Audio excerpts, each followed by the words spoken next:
Hey guys and gals, Mr. Know-It-All here, and this is a basic video on teaching someone to be mechanically inclined. Please comment on, can you learn to be mechanically inclined? I'll give you some examples. Righty-tighty, lefty-loosey.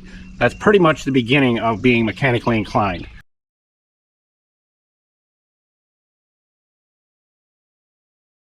Buscar en el show más de la descripción del video para todas las herramientas. Which way to turn the nut onto a bolt? Right on, left off. Righty-tighty, lefty-loosey. Let me give you a couple pointers on how to become more mechanically inclined. And it's really important that your kids watch a lot of our videos so that they can learn how to do basic stuff all the way up to more extravagant stuff. Let me give you a little pointer on just removing a garden hose. All right, what we have here is our power washer that we use to wash all our vehicles out here. But this is a real basic mechanically inclined thing. And ladies, this is a good one for you. In order to remove like a power washer hose or a garden hose like this right here, if you have the water on and then you turn the water off and you shut the valve off here, you'd think you could remove that. Well, you can't because it's under pressure. You have to release the pressure from this right here so that there's no pressure on this hose, and that nut will come right off there. Power washers are a lot the same way. You will not get this hose off, this power washer wand, if there's pressure there. You will not get the power washer to start unless you squeeze the handle, okay? And that's taking the pressure off so that the motor can turn over. To get this off right here, you have to release the pressure on it by letting the water out. It's crazy how much pressure it takes to do that, but it will not come off there. Let me show you something else, a little more extravagant. All right, so people ask me a lot of times, how do you know how to do stuff? My wife used to ask me all the time, how do you just know how to do stuff?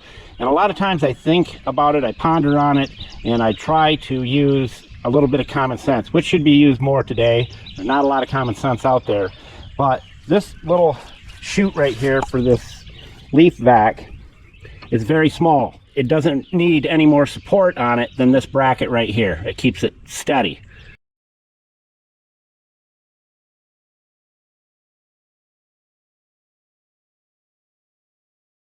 But let me share something with you on what I had to do. All right, so this is my zero turn. It's got a leaf vac as well. The hose is really long, so it's really heavy. And what I was running into was this bracket is the same as the one I just shared with you on the smaller one, but it's much wider. This is much bigger here. So I thought to myself, why is this getting all cocked out of shape? Well, it was actually starting to bend the plastic to the point where it was raising up here about 1.5 inches, 2 inches. So I thought to myself, and this is how you become mechanically inclined. You just think it out and think, how can I brace that so it doesn't do that? I thought about putting another bracket right here and coming over here and putting one right there and holding that end up. Then I got to deal with that. All I want to do is be able to remove these two nuts, pull the chute off, and go to mow without the vac hooked to it. So what I did was, I took a piece of angle iron, and this is the piece, the other piece to it. It's about 2 inches wide. I cut it off. It was angled, hence why they call it angle iron. Well, I cut this off with the torch and I ground the other one down so it was smooth. It's pretty thick. It's 3/16 of an inch thick, very strong, very sturdy. I cut it so it went inside the chute, so it's about this wide right here.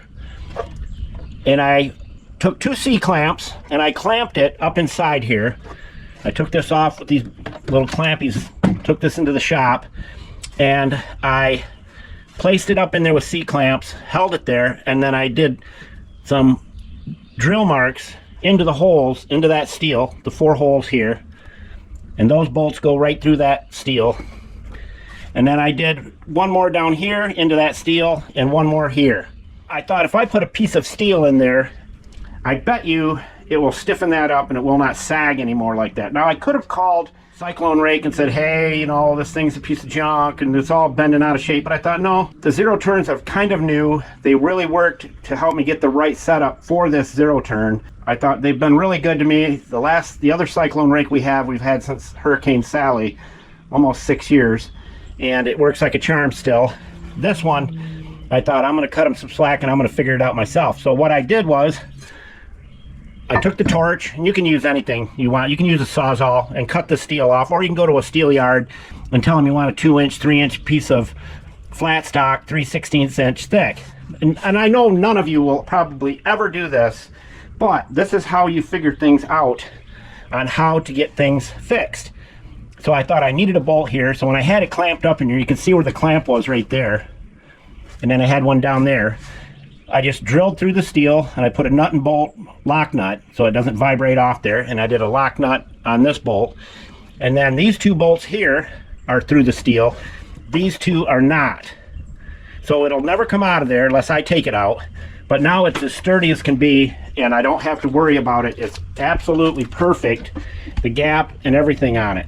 That's how you become mechanically inclined, by just looking at things and saying to yourself, what would it take to make that work better or more correctly?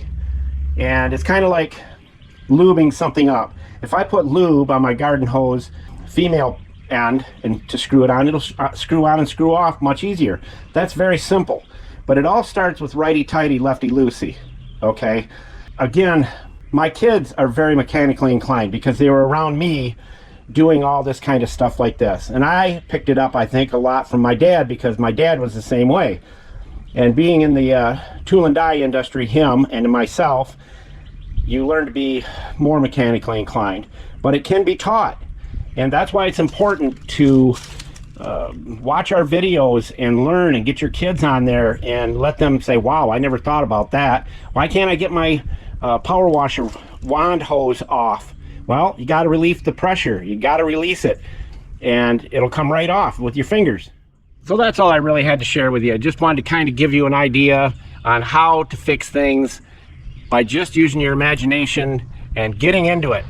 Stop hiring people to do everything for you.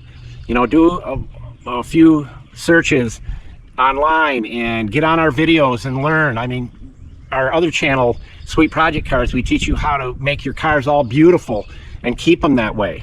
So hopefully this video prompts you to start doing more things for yourself. And as we always say, don't be a schmuckle, because if you do become a schmuckle, you'll never have any friends. Mr. Know-It-All, out. GoPro, stop recording.